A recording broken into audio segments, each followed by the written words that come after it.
Hari Jumat ini hari utama, hari mulia. Karena hari Jumat ini hari yang paling utama di antara hari-hari yang lain dalam 7 hari. Fihi khuliqa Adam. Pada hari Jumat Nabi Adam diciptakan oleh Allah. Ini artinya apa? Hari Jumat itu hari terciptanya umat manusia. Karena orang tua mereka Nabi Adam tercipta pada hari Jumat. Mengapa? Agar kadang seperti ayahnya Nabi Adam. Wa fihi qubida. Pada hari Jumat pula Nabi Adam itu dicabut oleh Allah. Nabi Adam meninggal dunia pada hari Jumat. Dan hari Jumat ini bagi orang yang meninggal termasuk keutamaan. Apa utamanya hari Jumat? Karena utamanya hari Jumat, orang itu, orang kafir, kalau meninggal oleh Allah diazab di alam kubur. Tapi ada masa-masa liburnya, tidak diazab. Kapan liburnya? Malam Jumat dan hari Jumat. Dalam seminggu, malam Jumat, hari Jumat, orang kafir tidak diazab oleh Allah. Kalau malam ini atau besok ziarah ke makam orang kafir, mereka lagi santai. Karena besok malam Sabtu dipukul lagi. Dalam setahun bulan Ramadan orang kafir tidak diangkat oleh Allah. Ini karena mulianya hari Jumat. Kalau orang Islam ini kalau meninggal banyak dosanya diangkat di alam kubur. Tapi biasanya tidak selamanya, sampai hari Kamis. Begitu masuk malam Jumat sudah berhenti dan istirahat hingga hari kiamat. Karenanya kalau ada orang meninggal hari Sabtu, azabnya lama 6 hari sampai hari Kamis. Kalau hari Ahad 5 hari. Kalau hari Senin 4 hari. Hari Selasa 3 hari. Mengapa enak? Karena orang Islam yang meninggal hari Jumat itu aman dari siksa kubur, dari azab kubur. Cuma dijepit oleh alam kubur sampai tulang rusuknya remuk, setelah itu selesai. Paling cepatnya itu hari Jumat. Jumat ini hari yang mulia bagi orang yang meninggal. Wa fihi nafkhah. Pada hari Jumat ini juga tiupan sangkakala kedua. Wa fihi shaqqah. Dan hari kiamat tiupan sangkakala pertama. Jadi besok entah kapan ya akhir zaman, hari kiamat itu terjadi pada hari Jumat. Gempa dahsyat, terjadi gempa yang dahsyat sehingga gunung-gunung terbang hancur dan bumi menjadi rata. Seluruh umat manusia, binatang di alam jagat raya mati semuanya. Besok terjadi pada hari Jumat. Kemudian 40 tahun berikutnya pada hari Jumat ditiup lagi, akhirnya hidup lagi. Orang-orang yang mati keluar lagi, lalu lari-lari pergi kepada mahsyar. Itu hari Jumat. Nah, karena hari Jumat ini hari yang utama, fa'akthiru minas sholati alayya fi. Perbanyaklah kalian bersolawat kepadaku pada hari Jumat. Pada hari Jumat dianjurkan banyak bersolat. Mengapa bersolawat? Fa inna sholatakum ma'rudatun alai. Karena sholawat yang kalian baca diperlihatkan kepadaku. Dulu saya masih kecil, kalau malam Jumat masjid-masjid menasah biasanya ya Nabi. Masih kecil, tahun 80-an. Sekarang ada yang masih ada yang enggak. Jadi dianjurkan banyak bersolawat. Para sahabat bertanya, kaifa tu'radu 'alaika salatuna ya Rasulullah? Bagaimana salawat kami diperlihatkan kepada engkau wahai Rasulullah? Waqad arita, sedangkan engkau telah hancur. Orang itu kalau mati hancur. Para sahabat gak tahu, dikiranya para nabi hancur juga. Rasulullah SAW menjawab, innallaha harrama 'alal ardi an ta'kula ajsadal anbiya. Sesungguhnya Allah melarang tanah, mengharamkan tanah merusak jasad para nabi. Para nabi ini walaupun meninggal jasadnya tidak rusak.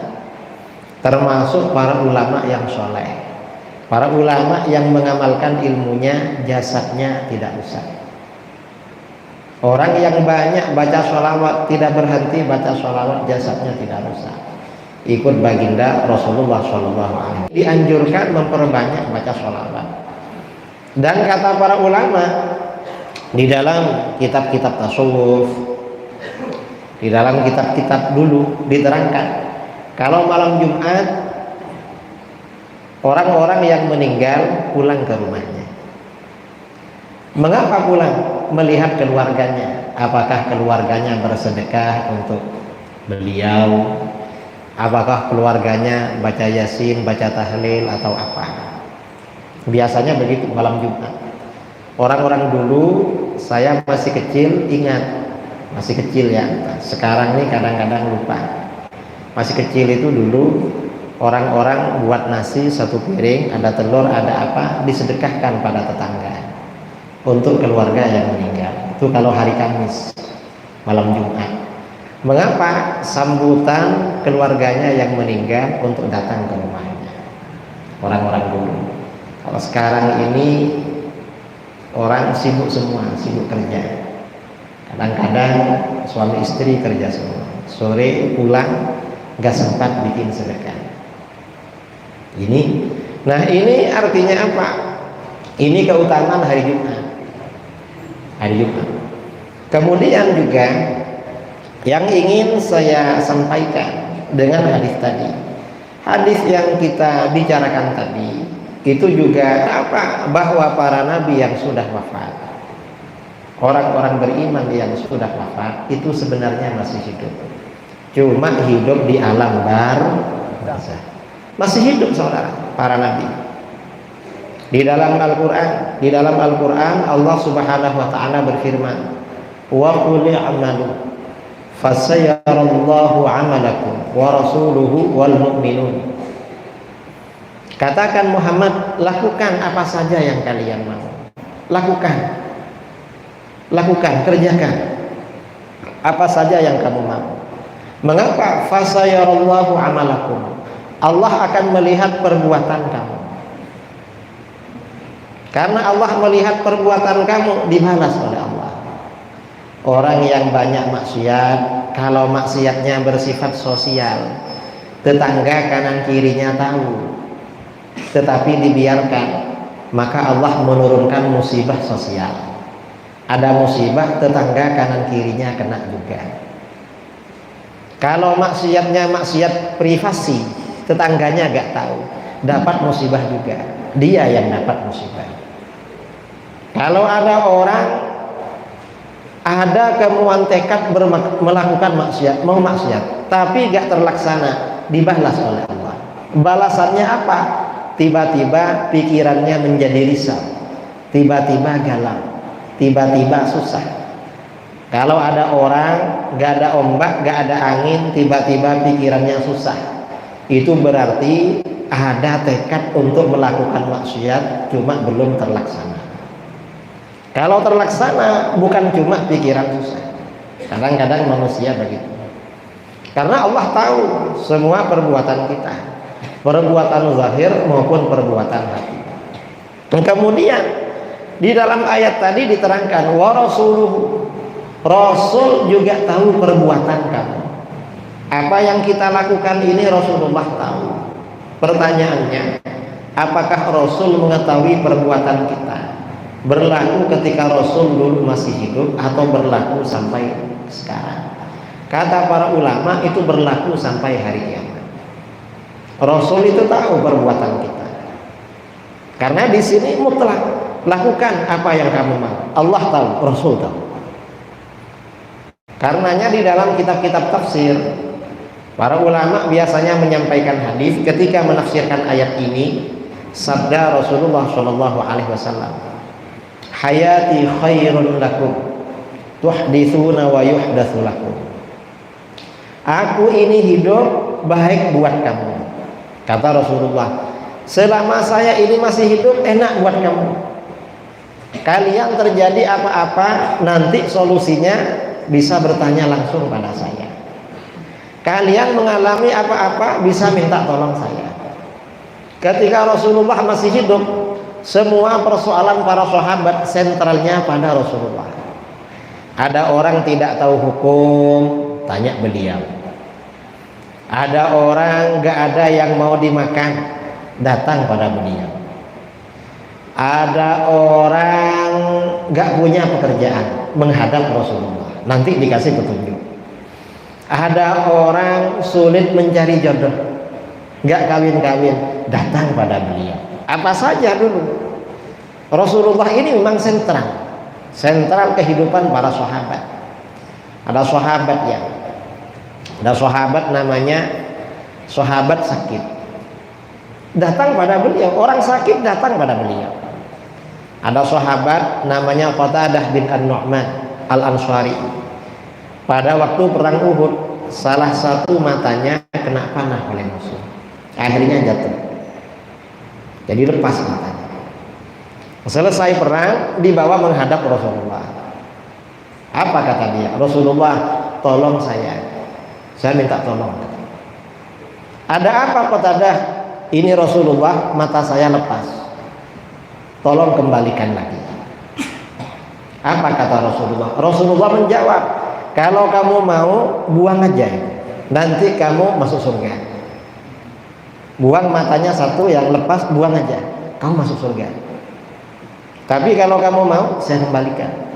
Lalu kata Qatadah, Rasulullah, surga itu balasan yang agung. Siapapun pasti menginginkan surga. Cuma kalau ini gak kembali lagi, mata saya tinggal satu. Saya ini suka kawin Rasulullah. Saya kalau ada perempuan nganggur, cantik, saya mau. Kalau ini gak ada yang satunya, gak mau sama saya. Saya ini suka senang kawin. Nah, akhirnya apa? Akhirnya diambil oleh Rasulullah, dikembalikan. Setelah dikembalikan, ya langsung sembuh, gak pakai operasi. Dan kata Qatadah, sampai beliau menjelang wafat, mata yang dikembalikan oleh Rasulullah SAW, pandangannya lebih tajam daripada yang sebelahnya sampai wafat. Setelah dikembalikan, apa kata Qatadah? Rasulullah minta lagi satu. Apa? Doakan agar masuk surga. Ya, didoakan oleh Rasulullah. Mengapa? Karena Rasulullah memang rahmatan lil alamin. Rasulullah itu menginginkan kita masuk surga semua, saudara. Itu para sahabat. Coba ada Wahabi, pasti dimarahi Qatadah. Kamu ini bid'ah, meninggalkan sunnah. Yang sunnah mestinya dibuang gitu. Tapi para sahabat kan biasa ditawar seperti itu. Kalau masih makruh ditawar, tolong Rasulullah kembalikan. Dijamin surga, malah minta tolong dikembalikan. Tapi setelah itu minta surga lagi. Sering ya para sahabat seperti itu. Artinya apa? Meninggalkan perkara sunnah itu gak apa-apa, walaupun balasannya besar, karena sunnah. Karena para sahabat dibiarkan. Nah, ini Rasulullah ketika masih ada. Jadi semua persoalan sentralnya pada beliau. Karenanya para ulama, para abu, para walid yang makomnya tinggi, orang-orang yang bertamu pada beliau macam-macam. Saya dulu pulang dari Dayak, saya pikir setiap orang datang ke rumah itu mengundang ceramah. Ternyata enggak. Ada orang datang ke rumah. Apa? Saya ini mau ke Malaysia. Kan orang Aceh banyak yang kerja Malaysia ya. Banyak. Terus saya ini kosongan. Tolonglah buatkan jimat biar kalau ada polisi saya gak ditangkap, katanya. Kita ini suruh ngurusi polisi. Dalam kita mau dari pagi nunggu di rumah. Teman waktu kecil, kamu ingat sama saya? Oh iya ingat. Ya, saya ajak ngobrol-ngobrol. Saya pikir ya cuma main-main. Lama-lama apa? Saya minta tolong. Gimana? Saya ini 1 tahun panen 3 kali, nggak dapat. Panen padi 3 kali. Kenapa nggak dapat? Dimakan tikus terus. Gimana caranya biar nggak dimakan tikus? Kita ini diminta solusi biar nggak dimakan tikus. Ya kalau ingin nggak dimakan, dijaga siang malam. Setiap ada tikus ya dikejar. Tapi mereka ini kan nggak minta begitu, minta amalan, kadang minta apa, ya macam-macam. Karena memang ulama, para ulama itu pewaris para nabi. Karenanya kalau belajar bidayah apa saja dipelajari gitu. Mulai dari kitab kuning, kitab berjenggot dipelajari. Untung waktu ada di pondok dulu, nganggur kadang baca kitab-kitab mujarrabah, kitab-kitab perdukunan. Setelah pulang ada gunanya. Kadang-kadang orang datang ke rumah, rombongan, satu keluarga, ayahnya, anaknya, menantunya, cucunya bawa semua. Ada apa? Kiai, kami ini ada hajat. Hajat apa? Ini putri saya sudah berumur, waktunya menikah. Gimana? Ya agak laku-laku. Terus ya minta air kata, biar cepat laku. Loh kok minta air ke saya?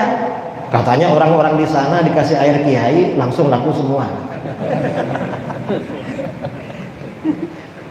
Jadi memang begitu. Rasulullah dulu begitu memang. Karena ya para abu itu tamunya macam-macam.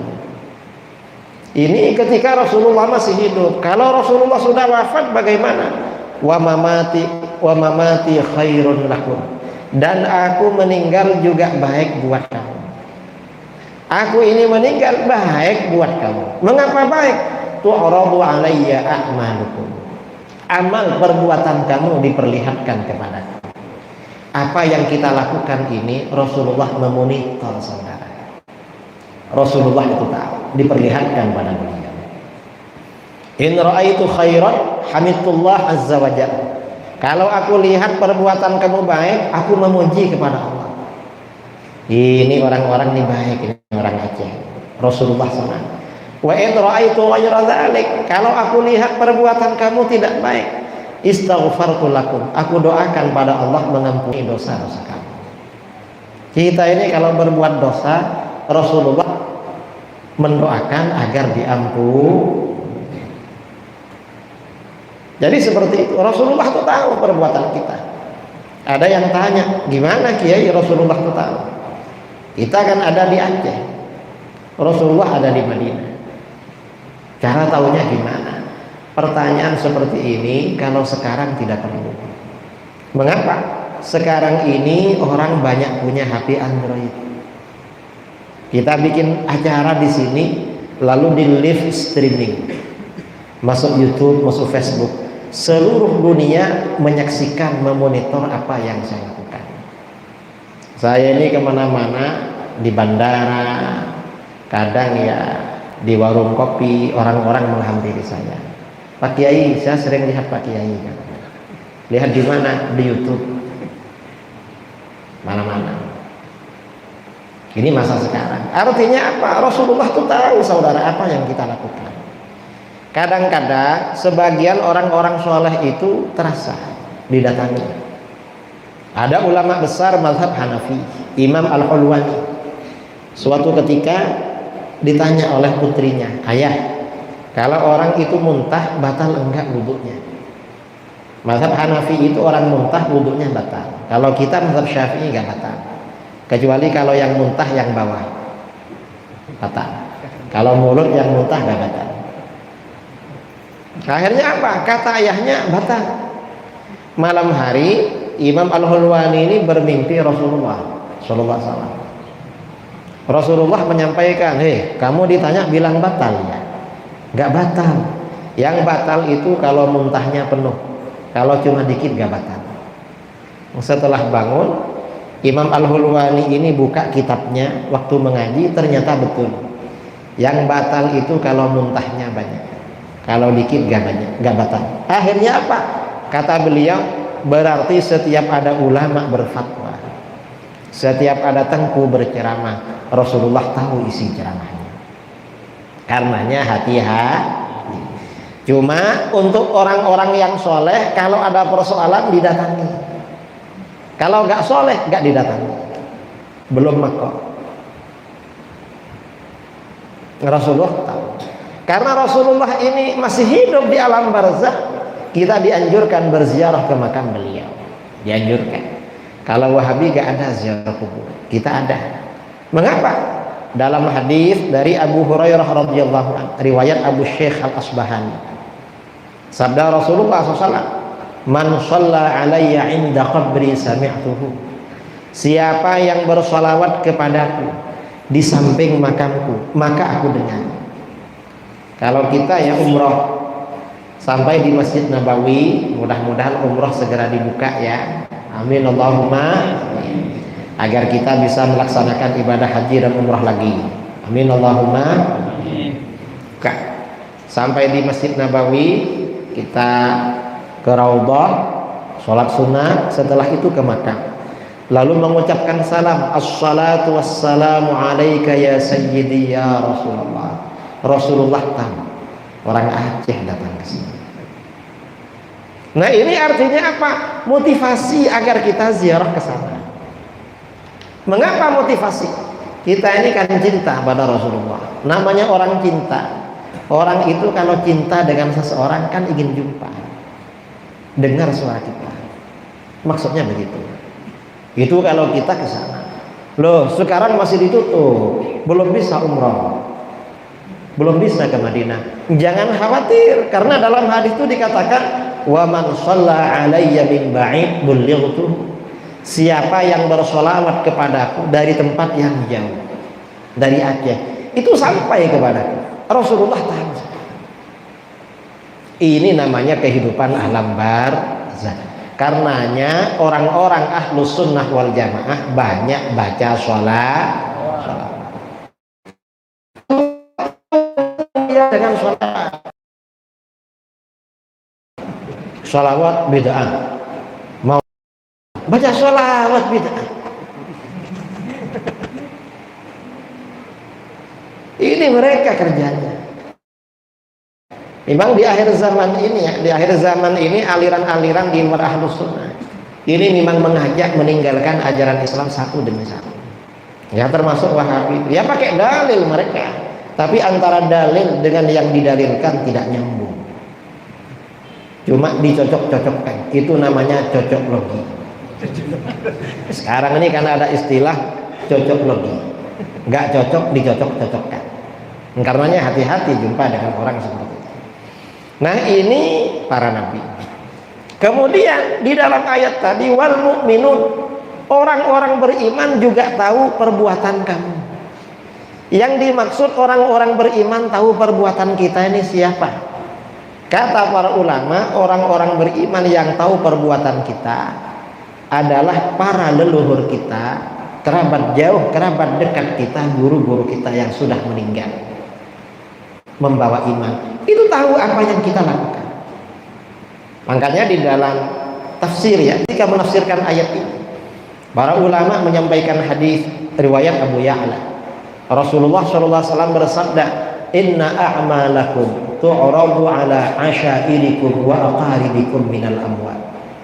Sesungguhnya amal perbuatan kamu diperlihatkan pada kerabat jauh kamu dan kerabat dekat kamu yang telah meninggal. Jadi perbuatan kita ini diperlihatkan oleh Allah pada kerabat dekat, kerabat jauh. Kalau kerabat jauh ya yang sudah jauh-jauh, yang sudah gak nyambung, gak berhubungan. Kalau kerabat dekat yang masih berhubungan, seperti orang tua, paman, nenek, bibi, kakek, sepupu, dua pupu, itu kerabat. Itu tahu saudara. Diperlihatkan oleh Allah. In ra'au khairan istabsyaru. Kalau mereka lihat perbuatan kita baik, mereka merasa senang. Wah, ini kawan kita ini baik, rajin ke masjid. Pulang dari sawah ke masjid. Sini kan sawah semua ini. Sawah.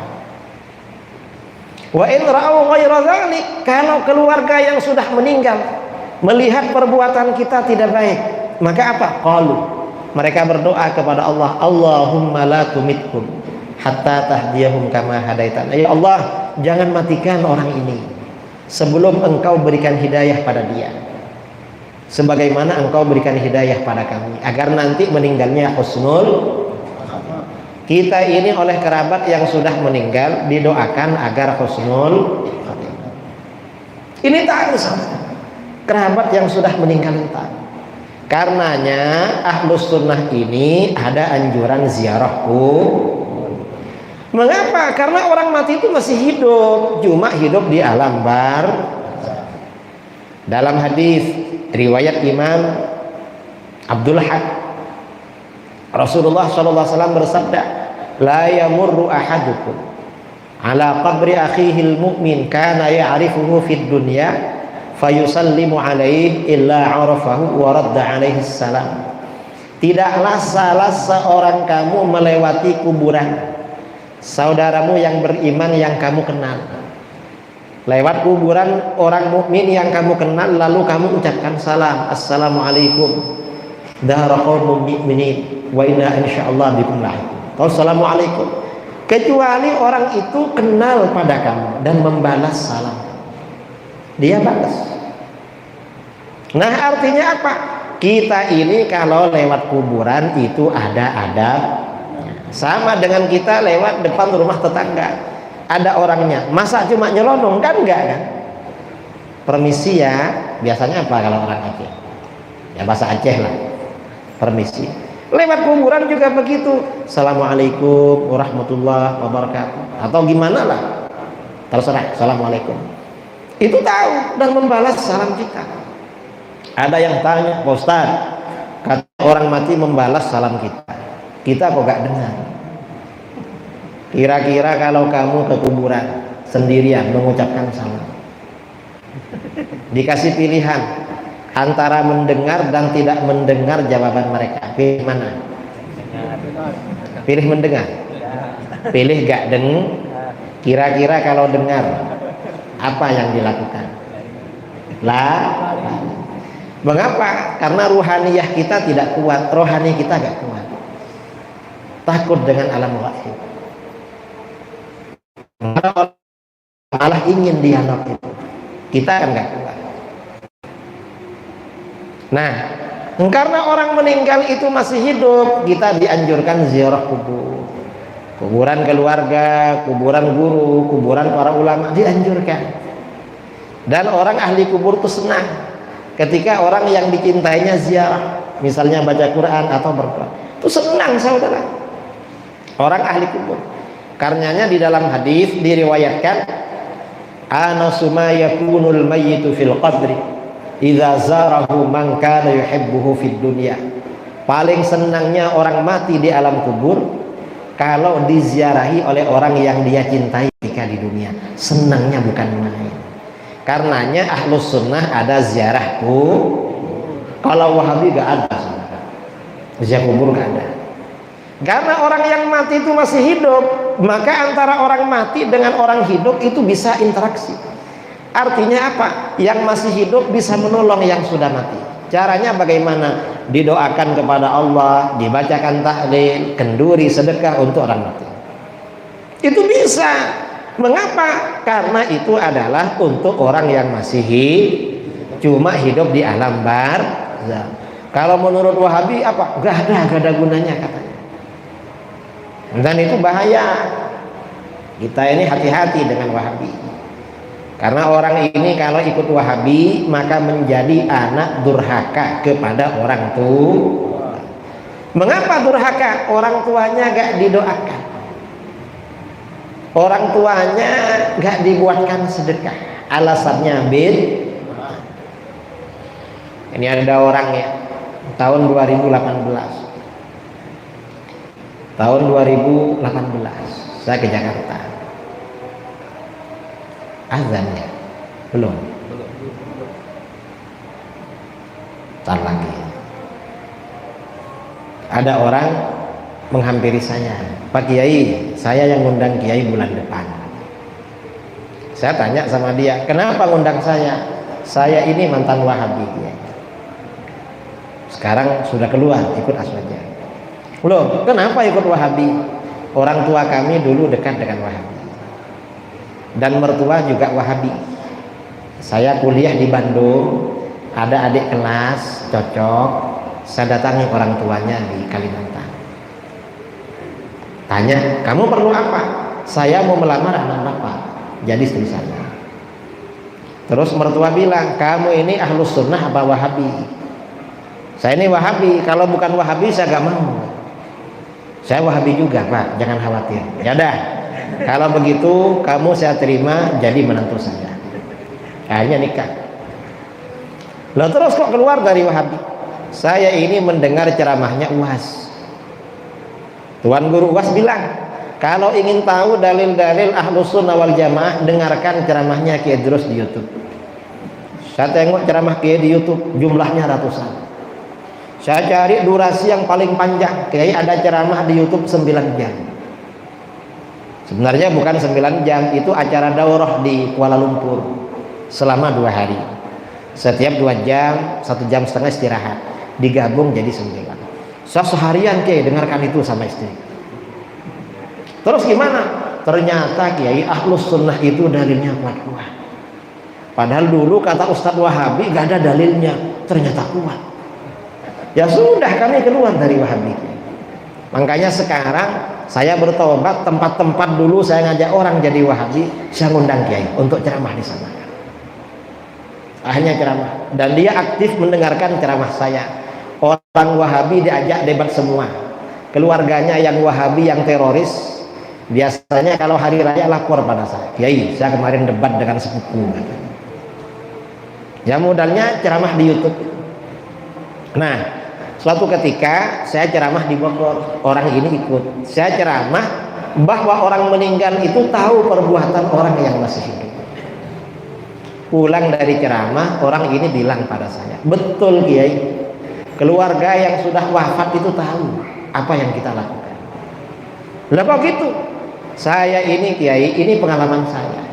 Ketika saya masih Wahabi, sering bermimpi almarhum orang tua dan mertua saya. Datang ke rumah, wajahnya sedih dan susah, tidak bahagia. Terus setelah saya keluar dari Wahabi, saya ikut tahlilan, ikut yasinan. Kalau di Aceh sama dia ya. Kemudian ikut maulid. Akhirnya apa? Saya bermimpi almarhum orang tua dan mertua saya datang ke rumah, wajahnya tersenyum berseri-seri, memancarkan kebahagiaan yang mendalam. Kayaknya senang dia. Karenanya saya semakin mantap dengan Ahlus Sunnah wal. Nah, artinya apa saudara? Amalan-amalan yang diajarkan oleh para abu, oleh ulama-ulama kita dulu, oleh guru-guru dulu, itu semua ada dalil-dalilnya. Dalilnya ada di dalam ayat-ayat Al-Quran dan hadis. Ada semua. Kalau ada orang Wahabi bilang itu bid'ah, lalu mereka enggak bid'ah, ini dari abu, mereka lalu tanya mana dalilnya. Nah, dia gak tahu, makanya membid'ahkan. Wahabi itu gak tahu saudara. Karena gak tahu, setiap ada orang berbeda, dia bilang apa? Mana dalilnya? Gak tahu. Coba belajar ke Daya, insya Allah nanti tahu. Ini namanya ajaran Ahlus Sunnah wal Jamaah. Kita agak perlu ragu-ragu. Tahlilan, kenduri, maulid, nanti bulan Rajab ini Isra Mi'raj. Kemudian apa saja yang kita wariskan dari ulama-ulama dulu, dengan mantap tetap kita amalkan. Karena itu merupakan simbol ajaran Ahlus Sunnah wal Jamaah. Saya kira itu yang perlu saya sampaikan. Mungkin sebelum kita tutup, karena setelah Isya saya pindah ke tempat lain, ada waktu 15 atau 20 menit. Mungkin ada yang mau tanya. Yang pertanyaannya bagus, insya Allah dapat hadiah umroh tahun 2050.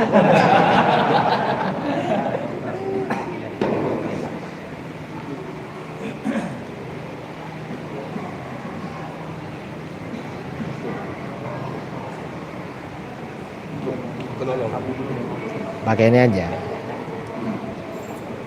Assalamualaikum warahmatullahi wabarakatuh.